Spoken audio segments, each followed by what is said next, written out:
যেই কবরে যাওয়া ছাড়া মুসলমান প্রিয় বন্ধুরা আমার কারো কোনো উপায় নাই। দুদিন আগে পরে তোমাকে আমাকে ওই ভয়ঙ্কর কবরের মধ্যে যেতেই হবে, যেতেই হবে।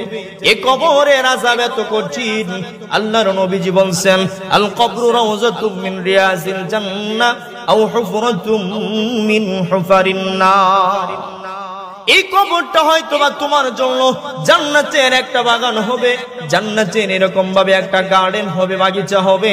নয়তোবা তোমার জিন্দেগীর আমলনামা যদি খারাপ হয়, তোমার জিন্দেগীর আমলনামাগুলো যদি খারাপ হইতে থাকে রে প্রিয় বন্ধুরা আমার, তাহলে এই কবরটাই হবে তোমার জাহান্নামের গর্ত সমূহের মধ্য থেকে একটি গর্ত। আল্লাহর নবীজি বলেন, ওই নাফরমান বান্দা বান্দিটাকে যখন কবরের ভিতরে রাখা হয়, আত্মীয় স্বজন 40 কদম মাত্র যাইতে দেরি হয়, এমন সময় দুইজন অত্যন্ত ভয়ঙ্কর আকারের, ভয়ঙ্কর আকৃতি অবস্থায়, বিভৎস অবস্থায় এমন দুইজন ফেরেশতা তার কবরে